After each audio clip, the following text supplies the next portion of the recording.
The Guild is Maximum Lawyers' community of legal entrepreneurs who are taking their businesses and lives to the next level. As a Guild member, you'll build relationships, be held accountable, and learn strategies specifically designed to get you unstuck and accelerate your plan for growth.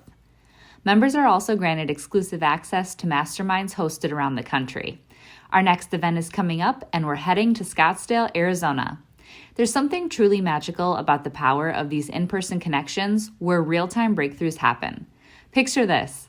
You're surrounded by like-minded law firm owners tackling your business and mindset challenges together. The energy is electric, the insights are transformative, and the results are game-changing. Investing in yourself is the best decision you'll ever make. The knowledge, strategies, and breakthroughs you'll gain are priceless assets that will supercharge your practice and propel you forward.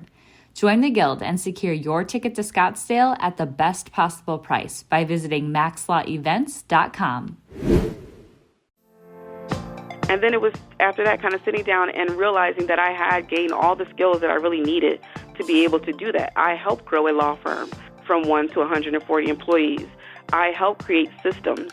I helped create budgets. I helped with the marketing. I went to court. I did all the things that I needed to do, and I had an MBA, an Executive MBA on top of that. I had the skills. I just had to have the faith to kind of get out there and start it. Run your law firm the right way. This is the Maximum Lawyer Podcast.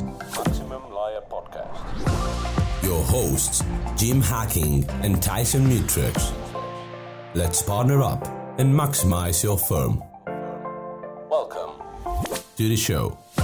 Welcome back to the Maximum Lawyer Podcast. I'm Jim Hacking. And I'm Tyson Mutrux. Hey, Jimmy, how you doing, bud? Great. Did you have a good weekend, Tyson? I did. It was busy, but good. How about you? Yeah, we finally got some sun around here. It feels like we haven't seen the sun in a while. Yeah, it was kind of warm though. It wasn't really warm yet. We didn't get to the warm level yet, but we definitely got a little bit of break from that bitter cold we've been having. So it was kind of nice. So I enjoyed it. I'm excited about our guest today. Her name is Alycia Kinchloe. She's an attorney from Philadelphia. She got her law degree from Temple University, and she was a member of student government and a member of the Trial Advocacy Program. She was a teaching assistant there as well. She then got her MBA from St. Joseph's University, and she has her own law firm in Philadelphia.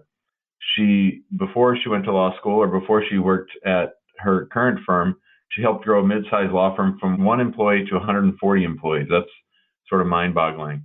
She has another attorney that works with her. Alycia, welcome to the show. Hi, thank you so much for having me. So, Alycia, just tell us a little bit about your practice and how things operate with your firm. Sure. I started my practice almost 4 years ago this July, which I call my Independence Day. I actually started it July 5th. After working in a mid-sized disability firm my whole career, almost my whole life, from the age of 16 until 32, I decided to go out on my own to be able to kind of explore other areas of practice. So I had been mostly in a disability firm and still have a passion for that type of work, so I still do that work.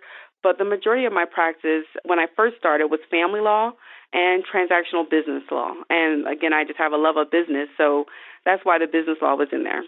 As the practice continues to grow, I see myself kind of niching down more, the focus becoming more on family law and other related areas of practice. Alycia, tell us a little bit about what you learned working for lawyers and working for a law firm that grew as much as it did while you were there. You know what's interesting is that I felt like I learned a lot while I was there, but when I actually started my own practice and I was able to kind of see it from a different perspective, I felt like I learned more. So it was how you're in law school and you're learning everything, and then you get to the applied part. So I was the very first employee of the law practice that I was in before, and I worked basically all different positions. And I think that's a skill, or that's something that most business owners can really use, is understanding how to do the work from the beginning to the end. So I started off as a file clerk. I did dictation back when dictation was really still a thing. We had to hook up to the machines and everything to be able, in the foot pedal, and actually type. So I did dictation, I did filing, and then I prepared files. I became the office manager. I managed other attorneys. So it really was an experience where I was able to learn how to do all parts of a law practice, and I was able to kind of see the growth of the law practice. I was fortunate enough to have an employer who really, I would say he was an entrepreneur first and a lawyer second. Very, very, very smart man. I didn't understand it a lot when I was there all the time, but he really looked at numbers. He had plans for everything. He really was talking about automation before people were really talking about automation. We had a case management system, but he grew to Salesforce within a few years.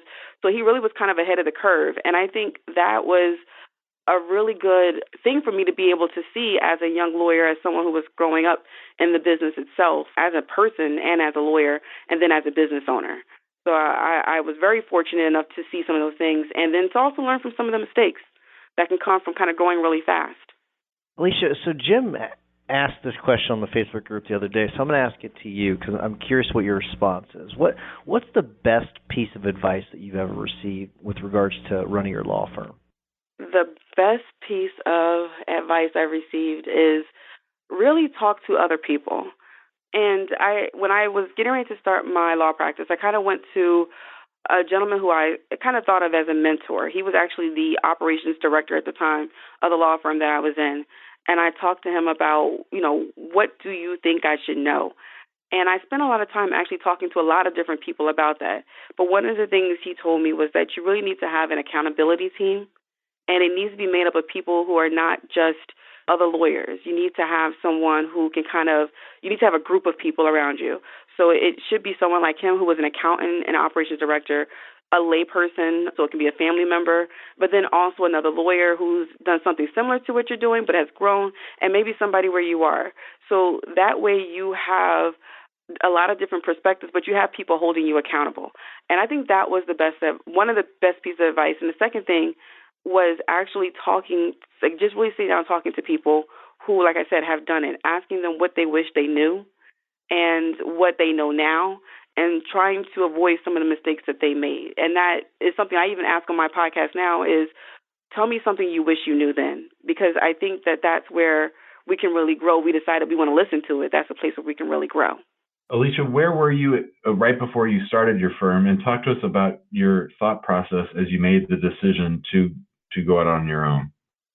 So right before I started my practice, about a year before, I had my baby, who's now 4, or he's 4. And I had complications with that pregnancy. So I have 2 older sons, very easy pregnancies.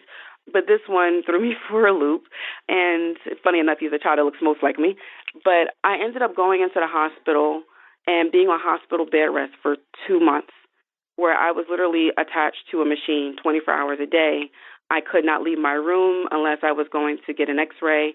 And I think only twice during my entire 2 months there was I allowed to go downstairs into like the little garden they had for 15 minutes, which felt like everything. But it was the hardest thing for me to be able to slow down. And it gave me an opportunity, once I got past the first couple of weeks of denial that I wasn't going anywhere, it gave me an opportunity to kind of look at what my career path was. I had thought about starting on my own, but kind of started and stopped several times, mostly because I was comfortable. I'm married, we have a mortgage, our kids were in private school at one point, we have student loans.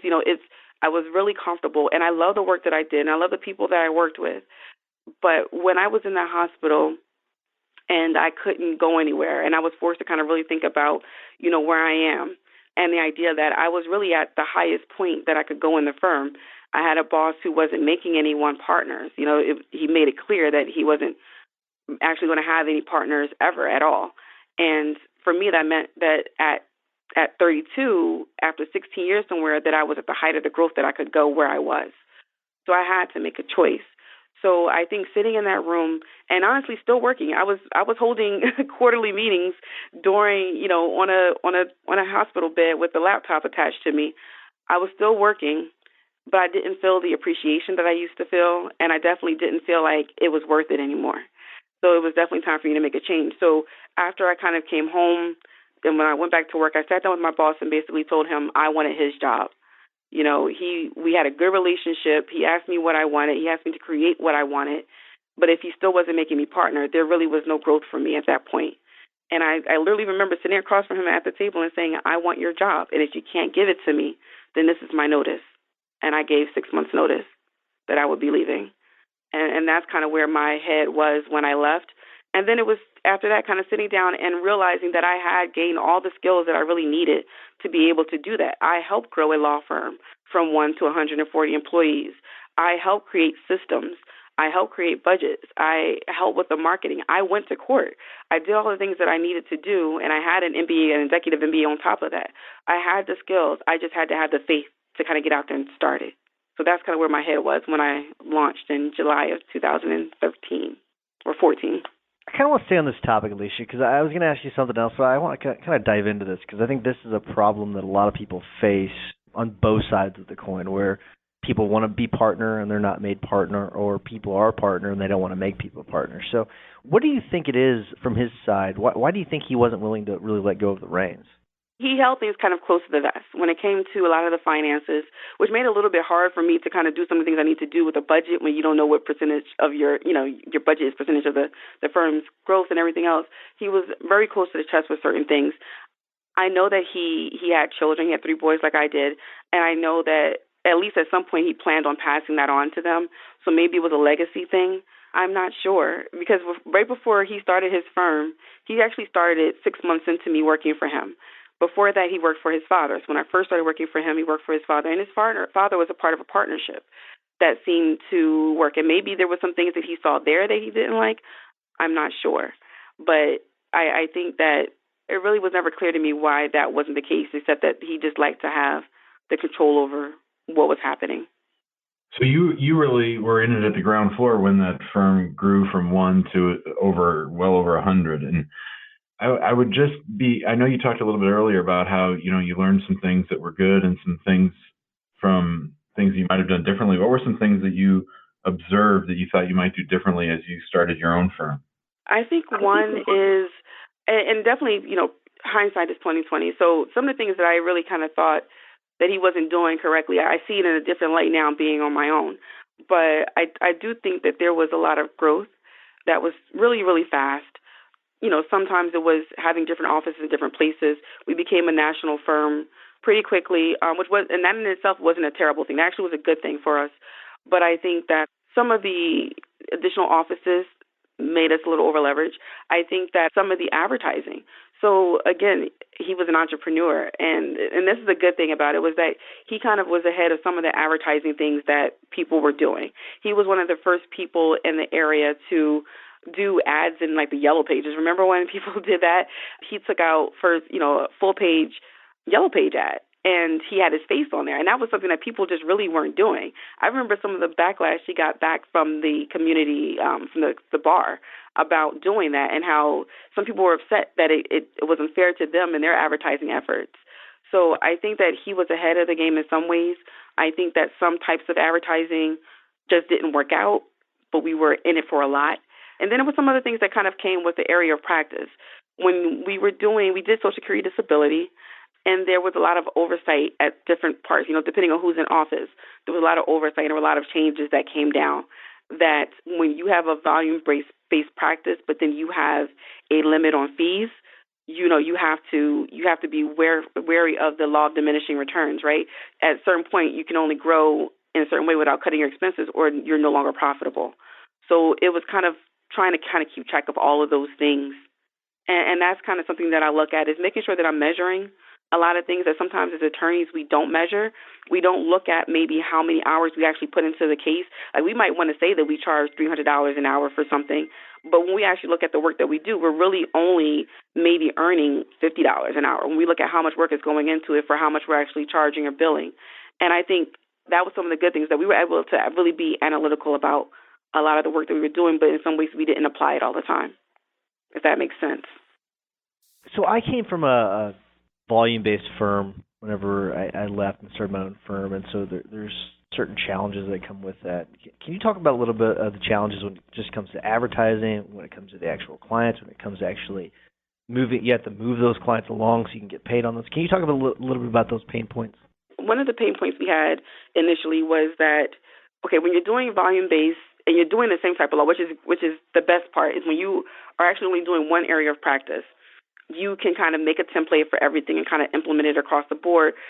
People will call in at different points and want different things, but for the most part, you're able to kind of follow a really good template, and that's a really good thing to have. So I think we saw the need for a case management system early on, which was great. But then the thing was, when you're adding a lot of volume to that case management system, the case management system in and of itself wasn't able to hold us. We were actually meeting with the case management system to help them develop ways that they would actually implement across the board for their other clientele, because we couldn't use them. We were crashing the system, or again, I think that he was really kind of ahead of the curve on some things, and he really wanted a lot more automation than the case management system was able to give us. And so that was a pain point for us. Like, we were able to kind of see some of the bottlenecks, and that was a bottleneck, was our case management system couldn't keep up with our volume. And then it was, how do you transfer that? So that was one thing. Training was another issue. At a certain point, you have to, if you're bringing on people pretty quickly, you have to be able to train in a way that's more uniform. You no longer can you just bring someone in and kind of give them something and walk them through it once or twice or sit with them. We started having classes where we had people hired in groups. It was almost like a call center for some areas of the practice for the intake, part. It was, so those were some of the things that I think that we were able to kind of realize where our bottlenecks were. And that was it. There were some of the pain points, handling the calls that were coming in, making that as efficient as possible, not losing people on that end, having the infrastructure. You have a lot of documents that are coming in, a lot of evidence that's going out. What do you do with your infrastructure to make sure that it can actually handle a volume-based business? What do you do with turnover? My responsibility, in addition to managing the office, was really training the attorneys. How do I train my attorneys? How do I make sure that they understand the nuances of the statutes or the case law, whatever it may be? How do I go with them, or how do I send people with them to make sure they actually are in court and arguing the cases properly?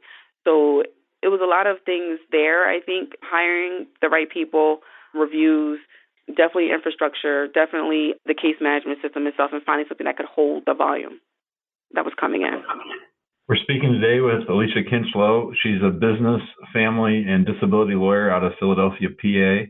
Alycia, when you opened up your firm, I'm wondering, how come you did something other than disability? Had you always wanted to do family? Sort of, what was your thought process as you decided what to actually focus on?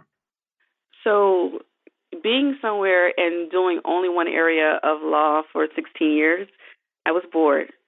I was successful enough in the practice I was in to try to get my boss to diversify the areas of practice. And I would start these other areas like the personal injury area, the workers' compensation area of law. And we had kind of started into the family law because we were getting a lot of referrals in. So when you have a volume-based business where you have tens of thousands of clients a year and you have to refer out cases, you start to see, well, that's a profit center in and of itself. If we can keep some of these similar cases in-house, then, we can maybe hedge some of these issues that we're facing with our main area of practice as the laws are changing and the rules are changing there, and maybe that's becoming a little less profitable. So I was able to kind of get interested enough to kind of set up these areas, but then I would have to go back to running my disability practice. And, I need to be challenged. I went to business school because I had gotten bored, a couple of years after getting my law degree and managing the office. So when I left, I knew I still wanted to do disability law. I enjoy that area of practice. I know all the judges. A lot of the people who worked for me as attorneys now work for Social Security, and I see them when I go to the offices. I didn't want to lose that, and I didn't want to lose helping people in that way because that's important to me. But I needed to be able to do something else. I've always known I wanted to be a lawyer. I didn't know exactly what type of lawyer I wanted to be, but I know that I wanted to do more. And so family law was interesting to me because it was different than what I had been doing. It's a little bit more formal, but not completely as formal as some other areas of civil practice. And it gives me an opportunity to feel like I'm doing something that makes a difference in people's lives, still like I did with disability. And then the business law aspect of it, I started that and did that mostly because I'm just interested in business. Like the work that I do, I miss being as a part of the business as I was before in the other law practice. And I still get some type of excitement sitting down with an entrepreneur, small business owner, and talking about their plans for their future, helping them map that out, and doing what I can on the legal side. Now, as the firm grows, it's getting harder and harder for me to kind of spend my energy in that way and definitely to divide it across the board. So I'm kind of limiting some of the cases that I take in certain areas.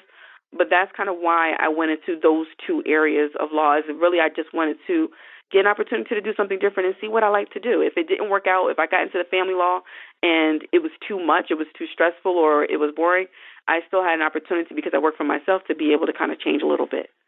But I'm enjoying it. All right, let's change gears a little bit. Talk a little bit about your podcast and why you started the podcast. So the podcast is the Growth Goal Podcast.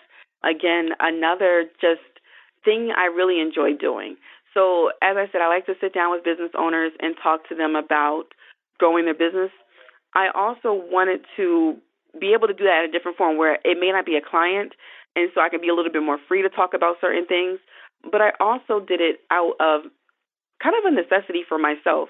So I feel that with a lot of small businesses, and I don't think that this is just with regard to the legal practice, that it's harder for us to find information, or at least it used to be, to find information about how to grow your small practice or your small law firm or your small business. There's a lot of information about it. If you think that you want to be the next multi-million-dollar or billion-dollar startup, how to do that, how to get angel funding, how to do these things. But if you're a small business and you're a solo and you just want to grow maybe to 5 attorneys or go just a little bit bigger, there wasn't a lot of information about how to do that past the initial stuff. And I came across a book called The Boss Life by Paul Down, and I actually have it in my office right now, where he's actually a furniture maker outside of Philadelphia, which I realized later as I read the book. And he used to write for, I think, the New York Times. But I read his book, and he talked about a year of his business, and he was very transparent. I mean, he talks about in each chapter what the cash balance was at the beginning of the month and what it is at the end of the month, and his spreadsheets about how he figured out, what he needed to bring in the business, because he felt like his business was failing, and he actually wanted to chronicle what it looked like as you're trying to save your business or as your business is failing, because same thing, there wasn't a lot of information out there for people to see that. So I got to the end of the book, which I still feel like is one of the best business books I've ever read in life. And he said, if you have information or you want information, contact me, email me. So I emailed him, not thinking he would email back, and he emailed right back. And he said, you can come out and visit, the office if you want to. And I said, okay, well, I'll do that. And I brought a photographer with me, and I decided to record it. And I sat down with him and just had a very candid conversation, toured his factory about what it meant to kind of run a business. And then he introduced me to another lawyer who's now my mentor here in Philadelphia. But it gave me the idea to start a podcast where this type of information could be made available to anyone, and not just in legal practice, because I think there's a lot of transferability of a lot of things in business to other areas. And sometimes you need to see something that some other area of business is doing to kind of get a creative spin on how to do it for yours. But I really just did it because I wanted the information about how to grow my business, and I wanted people to tell me. And I'm hoping that other people get something of benefit from it when they listen to it. But I get the joy of sitting down talking to people about growth. Alycia, kudos to you for taking the time to reach out to the author. Not many people would do that, much less go out and visit his factory and interview him on camera. I think that's just tremendous. You and I met through Mitch Jackson, one of our gurus who we talk about often on the show. And Mitch helps teach you and I and others, many others, about social media. Talk a little bit about your social media presence, your end game with social media. And I know you just went to New York to do something. Talk a little bit about that. Sure. So social media is something that I'm still working on getting comfortable with, believe it or not. When I was in the other practice, I've had pretty strict rules about what people were allowed to do and not do when it came to social media. I think that has changed a lot, and even in the last few years, so it's harder to kind of keep those things under wraps. But because I was a manager, I was so careful about everything that I did, and I said anywhere that I went, that it was hard for me to be on social media at all. So it's really something I'm still kind of getting more and more comfortable with, is opening myself up and understanding how to do that in a way that's professional, but also authentic. So for me, I'm always kind of working on my social media strategy when it comes to that. When I look at Facebook, I'm really kind of closed off on Facebook. Like I don't, most of the people that follow me are people that I knew when I was in law school or their family, except for you guys, so you're kind of new. But for the most part, it's not open. When it comes to Instagram, that took pulling out of me. It was actually one of my business partners in a business coaching group that I'm part of that kind of got me to start opening up more and kind of revealing more about myself and to be a little bit more transparent about it. But that's an uncomfortable thing for me to do as well. But the more that I work on it, it's really about talking to people about the areas that I practice, but also kind of showing them what it looks like to run a business.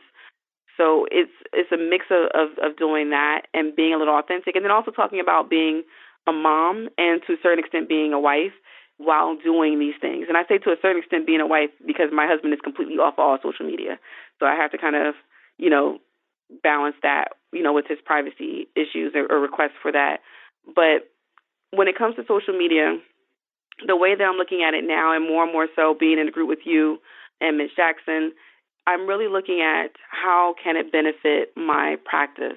How can it benefit myself as establishing myself as an authority and lending credibility to myself?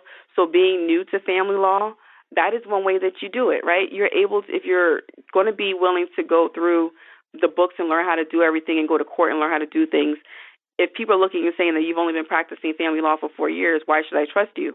Well, look at what I've written. Look at the body of work that I've created. Listen to what I have to say about it. And now do you trust me? Because I think social media can afford you the platform to be able to establish yourself in that way, where before people only looked at how many years and maybe what school you went to decide whether or not you were a good lawyer. Now you can listen to me talk about what matters to you and on a platform that you care about, and hopefully that convinces you, at least in the beginning, to talk to me a little bit more about your case and maybe to hire me or maybe to invite me on your show and talk to me a little bit more about what it is that I do. So that's how I kind of look at social media now, even though, again, every day it's a struggle for me to reveal more and more about myself or reveal sometimes anything about myself on a public platform. Alycia, you're extremely talented. That's very clear from this conversation. I'm just curious, if you were not an attorney, what would you do? What do you think you'd be doing with your life? I'd be teaching. Yeah, so it's like I think when you find that thing that you feel like when you do it, you just feel so exhilarated. You walk away and you just like, that felt great. That's how I feel when I'm in front of people speaking.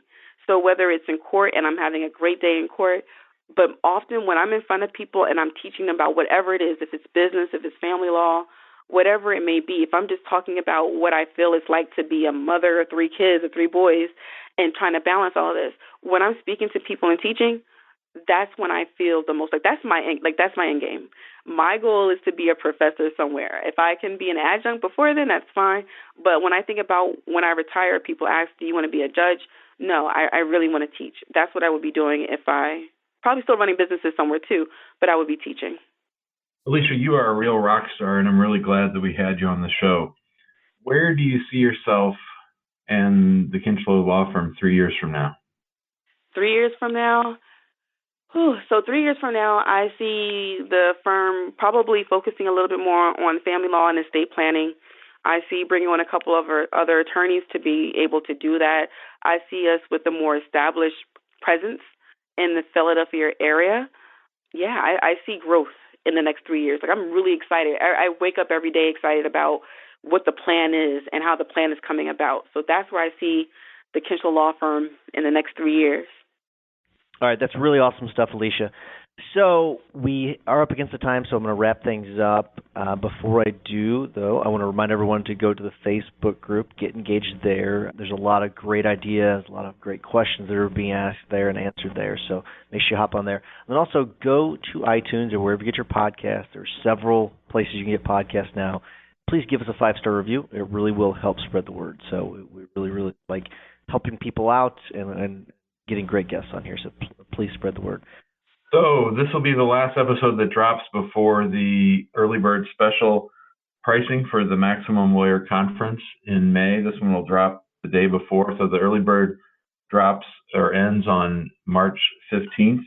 We have a really great lineup. You can visit it at maxlawcon.maximumlawyer.com. We have so many great speakers: John Fisher, Seth Price, Morris Lilienthal, Mitch Jackson, everybody on the list, Chelsea Lambert. It's just going to be a wonderful time. We're really excited about it. We're hoping that Alicia's coming. She's sort of on the fence, and we're really hoping she can make it work. But it's going to be a blast. We're really looking forward to it. I've said this already, but I really do think we're going to sell out. We only have 110 spots, and we're getting 2 or 3 signups every other day. So things are really moving. So for my hack of the week, when we were talking to our buddy William Eady last week, I mentioned a podcast that I listened to with Tim Ferriss, where he interviewed the host of a website called Wait But Why. And the reason I like Wait But Why, which you can find at waitbutwhy.com, is he goes really in depth into some complicated issues. And I've learned a ton just by reading his emails, the way that he sends them out. He sends his old archived emails out, and they're all really interesting. He spends a lot of time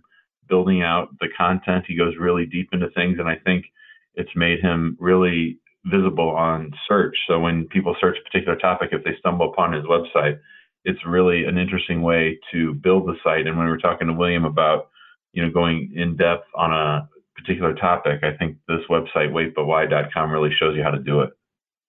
All right, Alycia, so we always ask our guests to give one tip of the week. So do you have a tip for us? I do have a tip. I want to say one thing about the conference. So I'm only on the fence because I'm speaking in Vegas on Monday through Wednesday somewhere else, and my anniversary is that Wednesday. But I have already reserved my room, so if I can figure it out, I will be there. I'm so excited about what you guys are putting together. I look at the list. I told my husband, I hope you're not too mad at me. I will be back for our anniversary. I really just want to go there because I'm excited about the guests that you have and what you're doing. And then there's a Phillies game on top of it. So, yeah, I'm working it out. I'm absolutely working out. But if your listeners are listening, you guys have to get there. It's going to be great. My tip of the week is that you have to have resilience. If you are building a law practice, there are going to be many days, many nights where you are going to question everything. But you have to understand that you are made up of the stuff. If you were able to get through law school and you were able to pass the bar and then you were brave enough to be able to start out on your own, you are resilient enough to be able to do it. I would tell you this. Make a plan. Get a good journal that is going to force you to kind of create a routine where you're going to have to look at your goals every day, where you're going to have a morning routine, where you're going to have to write down what you're grateful for, and then you're going to have to look at what your to-do list is. But making in that a routine where you're looking at those things every single day. I tell a lot of people that when you're trying to lose weight, you step on a scale and you think about, if you get on the scale in the morning, it helps you to make better decisions throughout the day. If you're kind of taking stock of where you are in your business every single day in the morning, you're going to make better decisions as you go. So I love the tips of the day. I know usually they're like a hack, but I would tell you that what's been working the most for me and kind of keeping me in line, especially when you're working the business, is kind of keeping an eye on your goals every single day and having a routine that makes you do that every single day.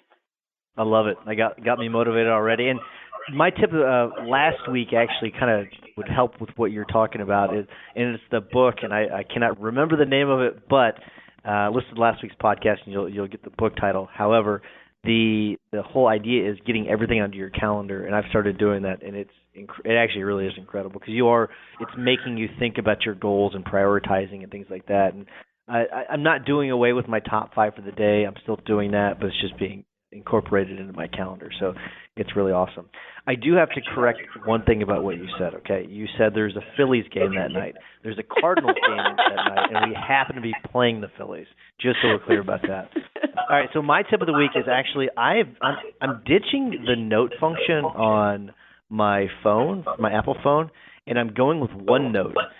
I had, I don't know, almost 300 notes on my phone, and I decided to then switch those over the weekend. I categorized all of them. So you've got different notebooks, and then you also have different sections under each notebook, and then under each section you have pages. So for people out there that are wanting to write a book, that is actually, it seems like a really good way of also writing a book. So that's another way. So my suggestion is, my tip of the week is OneNote. So Alycia, thanks so much for coming on. This is fantastic. We really enjoyed having you on. Jim, you got anything else? Just, Alycia, where do we find your podcast and where do we find you're on social? The podcast is called The Growth Goal, so you can search it on iTunes. You can also go to the website, thegrowthgoal.com, and see a lot of the past episodes and subscribe to the newsletter. And then on social, on Instagram and Twitter, there's my initials, AAKESQ. And you can also check out the firm more at KinchloeLaw.com, and there's a blog there about family and business as well. Fantastic. Thanks, everyone. Thanks again for coming on. We appreciate it. Great, guys. See ya. Thanks for listening to the Maximum Lawyer Podcast. To stay in contact with your hosts and to access more content, go to MaximumLawyer.com. Have a great week and catch you next time.